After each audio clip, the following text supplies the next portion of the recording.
y la limitación del artículo 1121, que no pueden ser declaradas abusivas las cláusulas relativas a la relación entre precio y el bien o servicio. Es decir, lo que no podemos atacar por cláusula abusiva es si el bien es caro o me parece injusto el precio. Ahora bien, si la forma en que está determinado el precio es indeterminado, o si se establece que el proveedor puede unilateralmente, sin previo aviso, cambiar el precio, esa cláusula es abusiva por desnaturalización de las obligaciones. Es decir, no corre esta prohibición. Y las que estén en tratados internacionales o normas imperativas, como ser los tratados de cooperación internacional. Para finalizar, entonces, a mí siempre que hablo del derecho del consumidor me gusta recordar esta frase de Scalabrini Ortiz: todo lo que no se legisla explícita y taxativamente en favor del más débil queda implícitamente legislado en favor del más fuerte. No es el poderoso el que necesita el amparo legal. Él tiene su propia ley, que es su propia fuerza. Muchas gracias.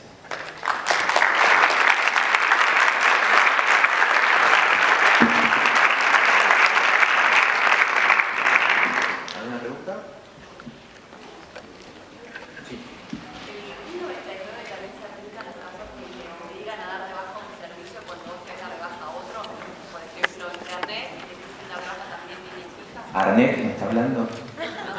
No, porque es una práctica, yo le pongo nombre, lo que no dicen ustedes, le pongo nombre y apellido yo, que es una práctica abusiva extendidísima. Esa, le ponen internet a una línea telefónica de gente que nunca lo pidió y entonces para darla de baja no paga la factura, entonces no puede dar de baja la línea.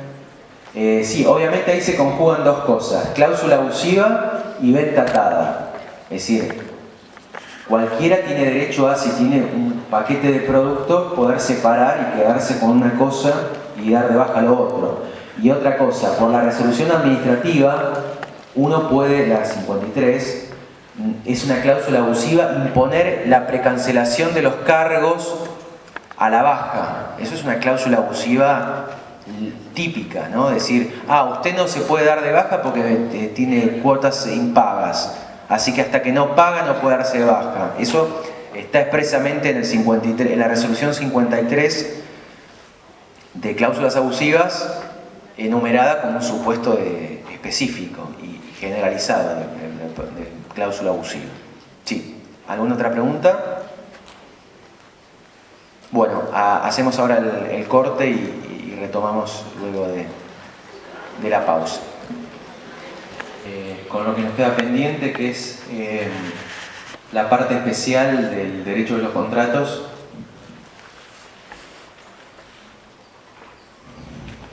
Bueno, en el libro tercero, el título cuarto es dedicado a la parte especial de los contratos.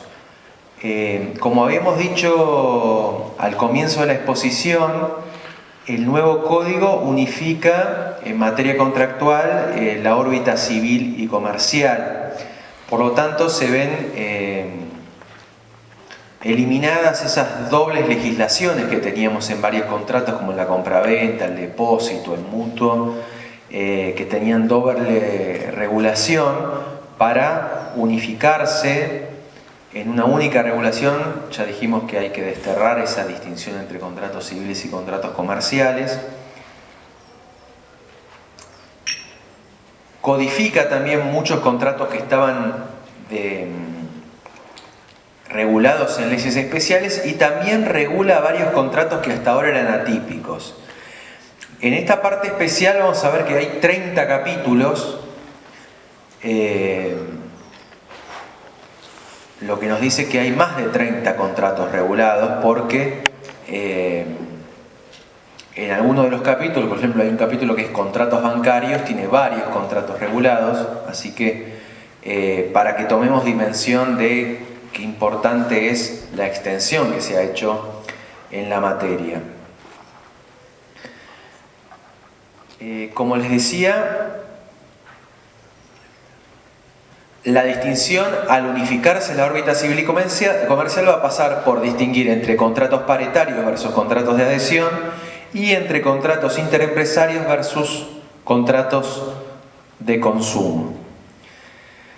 Vamos a hacer un pantallazo ahora de cada uno de los contratos en particular y cuáles son las modificaciones más significativas que hay en las regulaciones de cada uno. Comencemos por el contrato de compraventa.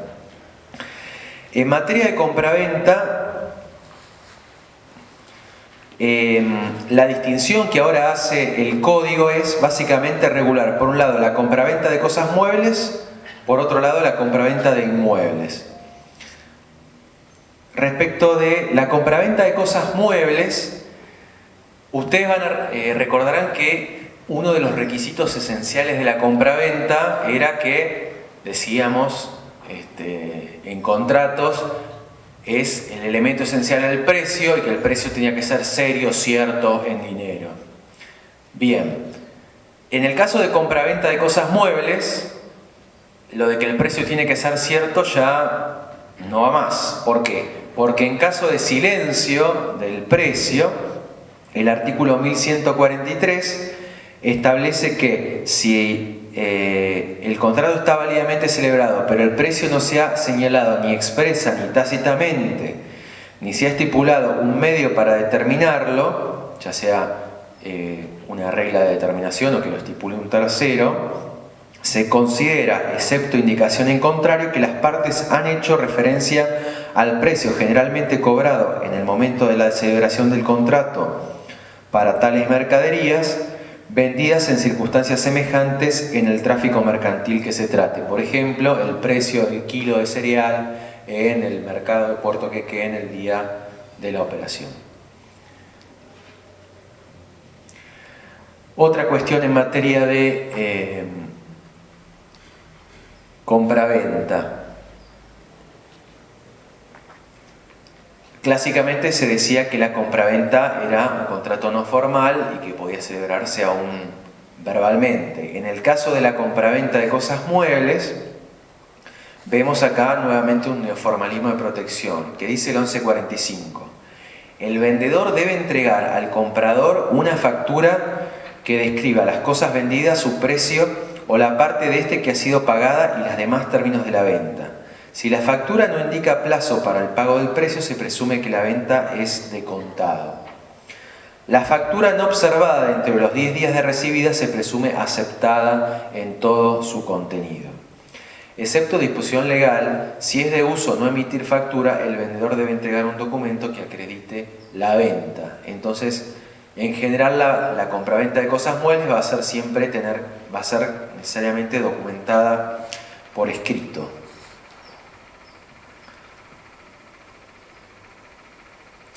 Esto se ve acá reafirmado también en el 1146, que dice que si el vendedor está obligado a entregar documentos relacionados con las cosas vendidas, debe hacerlo en el momento, lugar y forma fijados por el contrato. En caso de entrega anticipada de documentos, el vendedor puede, hasta el momento fijado para la entrega, subsanar cualquier falta de conformidad de ellos si el ejercicio de este derecho no ocasiona inconvenientes ni gastos excesivos al comprador. Y en cuanto al plazo de entrega, el 1147 dice que la entrega debe hacerse dentro de las 24 horas de celebrado el contrato, excepto que la convención de los usos resulte otro plazo. Y acá nuevamente unificando los plazos con la legislación consumeril, dentro de los 10 días de recibida las mercaderías tiene el plazo de conformidad. Es decir, vencido ese plazo, precluye su derecho a poder reclamar en ese punto.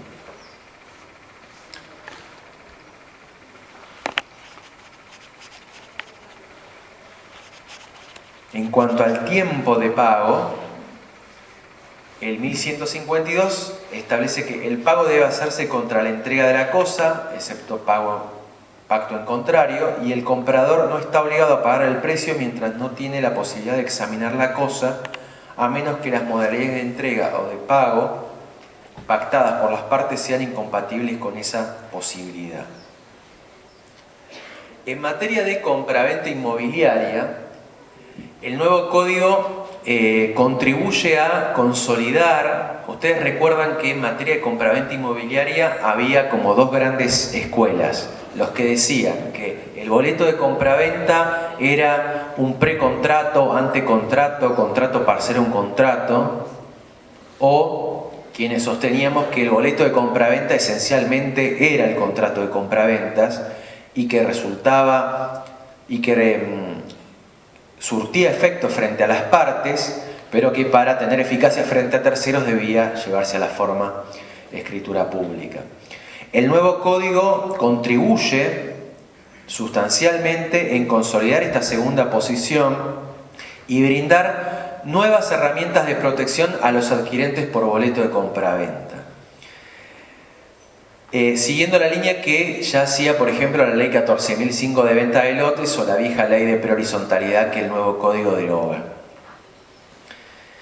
¿Qué dice el 1170? El derecho del comprador de buena fe tiene prioridad sobre el de terceros que hayan trabado medidas cautelares sobre el inmueble vendido.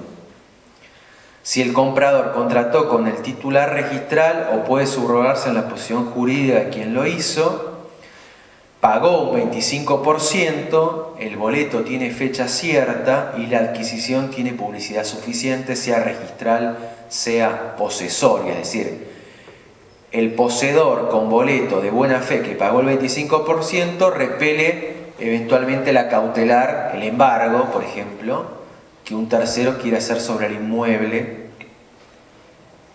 que el comprador adquirió por boleto. 1171.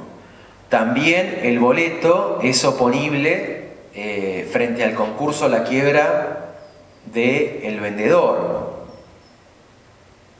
Esto era una línea que también la jurisprudencia, en consonancia con lo que decía la ley de quiebra y la reforma del código, ya había establecido también.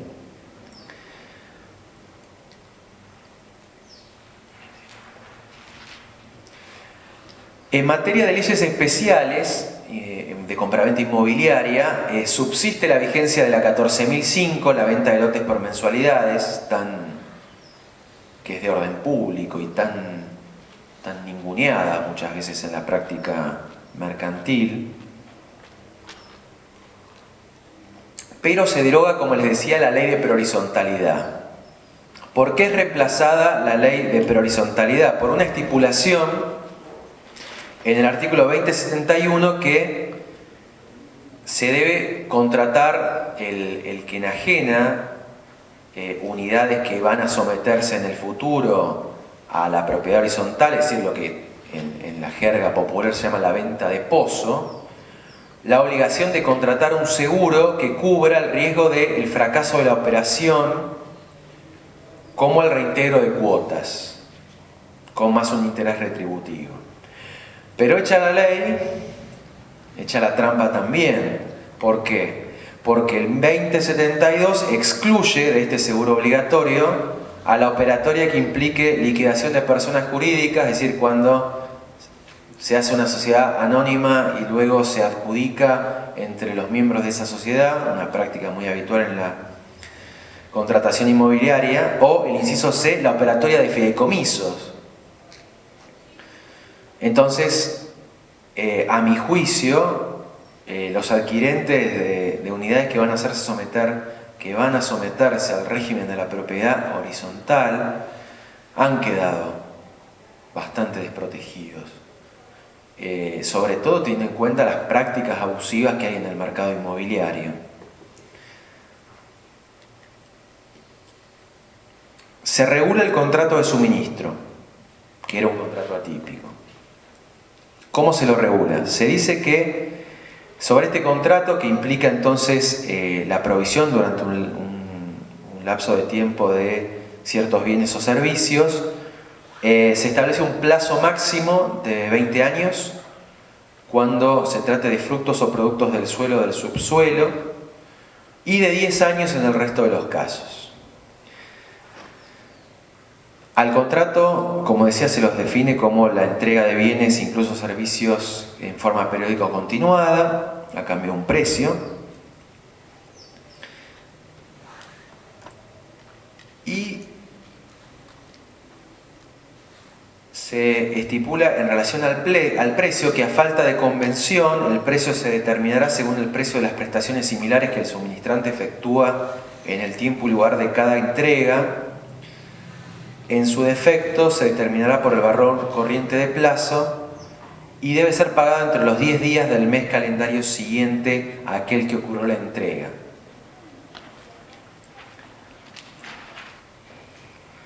En el caso del contrato a tiempo indeterminado, se dispone que si la duración del suministro no ha sido establecida expresamente, cualquiera de las partes puede resolverse dando aviso previo de las condiciones pactadas. Eso vamos a ver en los contratos de duración, es una constante, el preaviso para la rescisión unilateral. En caso de ausencia de plazo, se establece que debe ser con un plazo no inferior a 60 días. Contrato de locación. Ustedes recordarán, en el Código de Vélez se hablaba de las famosas 3 locaciones, ¿no? Locación de cosas, locación de obra y locación de servicio. Que no dejaba de ser un resabio esclavista esto de al trabajo humano asociárselo con el alquiler. En el nuevo código el concepto de locación se reserva exclusivamente para lo que tradicionalmente llamamos locación de cosa. ¿Qué modificaciones hay en materia de locación? En relación a la forma, se establece que la locación de inmuebles o de muebles registrables de una universalidad que incluya alguna de ellas o de parte de un inmueble debe ser hecha por escrito. Y esta regla se aplica también a sus prórrogas y modificaciones. Se dispone, como disponía el Código de Vélez, que el derecho del locatario subsiste aún ante la muerte de cualquiera de las partes y aún cuando se enajenare la finca objeto de la locación. Pero se dice que esto es así salvo pacto en contrario. Yo entiendo que esto, como ya dijimos, en el pacto en contrario, si es un contrato de consumo, no rige, lo mismo si es un contrato de adhesión. Entonces, para locación con destino habitacional, esta sería la regla que no podría apartarse por pacto alguno. En el cambio de la locación con finalidad comercial, industrial, profesional, etc., sí podría pactarse en contrario.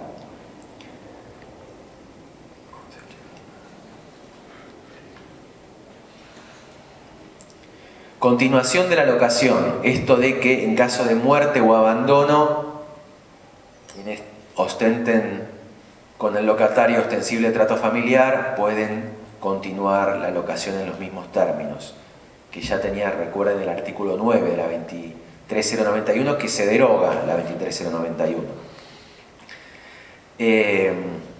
Sigue igual, pero se establece como un requisito que tiene que acreditar un año previo de convivencia al abandono o fallecimiento. Esta es la modificación que hay en este sentido. En materia de plazos en la locación también tenemos modificaciones. Se establece como plazo máximo 20 años para destino habitacional, 50 años para otros destinos. Y en materia de plazo mínimo se unifica, tanto para el destino habitacional como para los otros destinos, el plazo mínimo de 2 años. Plazo que el locatario puede renunciar si está en tenencia de la cosa, lo cual nos lleva a presumir que una renovación podría hacerse por un plazo inferior. Excepciones al plazo mínimo. En general se mantienen las mismas: destino diplomático, turismo, guarda de cosas, exposiciones. Se agrega el de una finalidad determinada, por ejemplo, alquilar un salón para un evento. Y en materia de destino turístico se agrega también de descanso similar, es decir, cualquier locación temporaria, pero se limita el plazo a 3 meses. Recuerden, antes era 6 meses, es decir, el plazo máximo para locación temporaria ahora es de 3 meses. También se establece otra modificación. Ustedes recuerden, en la 23091 el carácter mensual del canon era de orden público. Ahora se establece que a falta de convención el pago puede ser hecho en el caso de cosas muebles de contado y si es un inmueble por periodo mensual, pero podría pactarse en contrario.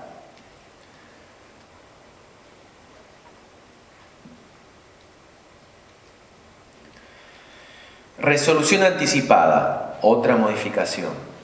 Ustedes recuerdan, artículo 8 de la 23091 establecía que transcurridos los 6 meses, el locatario podía, previo aviso de 60 días, dejar sin efecto la locación, pagando 1 mes y medio si lo hacía antes del año, 1 mes si lo hacía después del año. Lo que se modifica es, se excluye el previo aviso de 60 días, es decir, siempre dice, debe notificarlo en forma fehaciente al locador, es decir, no hay plazo ahora. Y se establece que en el caso de las excepciones al plazo mínimo legal, alquiler temporario, diplomático, fines determinados, que en esos casos la indemnización tarifada que deberá pagar será el equivalente a 2 meses de alquiler. Contrato de leasing, no hay modificaciones significativas en el código, se recodifica dentro del texto lo que ya preveía la 25248. En materia de obras y servicios, como les decía, así se lo denomina al contrato, ya no hablaremos más de locador y locatario, sino de comitente y empresario, ese es el nombre que se le dan a las partes ahora.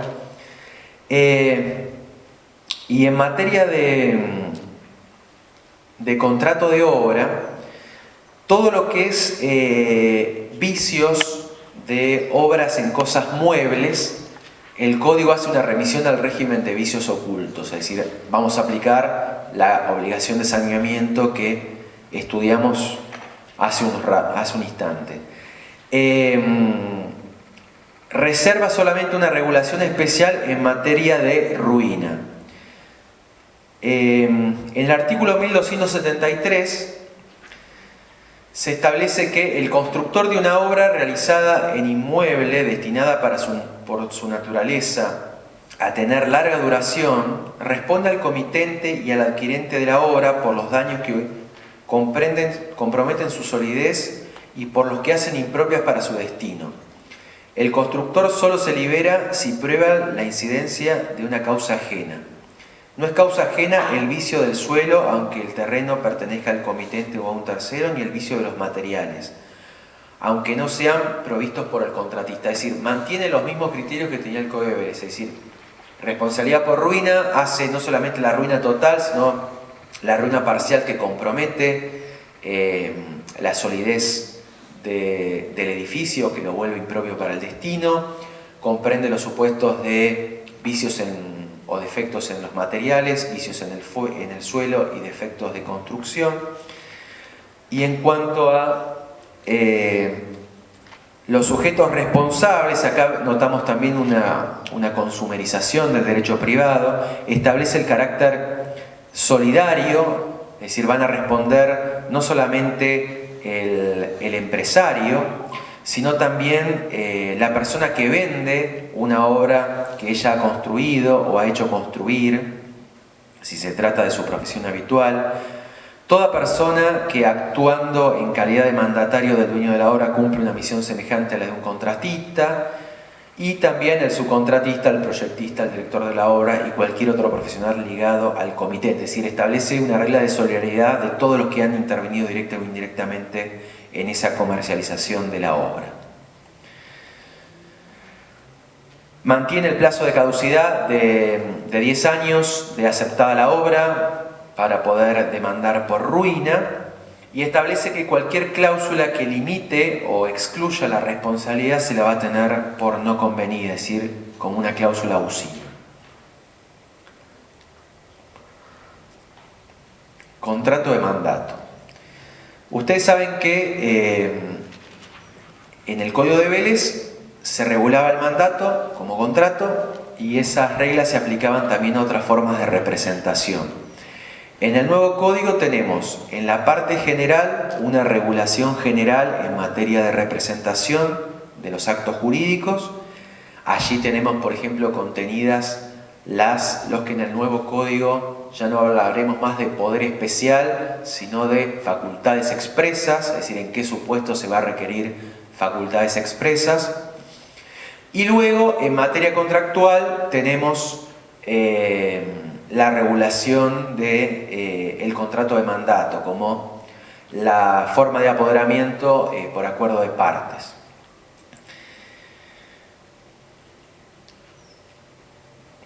Esto es lo que les detallaba también. También se regula el contrato de consignación y el de corretaje bajo las reglas del mandato. Acá tenemos lo que, al unificarse el Código Civil y Comercial, el mandato estaba doblemente regulado. Vamos a ver que el legislador optó por la comercialización del derecho privado, es decir, el mandato por regla va a ser oneroso. Recuerdan que en el Código Civil era gratuito, en el Código Comercial era oneroso. Ahora, el mandato por regla es oneroso, salvo que las partes pactasen en contrario. Y en caso que no se pacte la remuneración, podrá ser fijada aún judicialmente.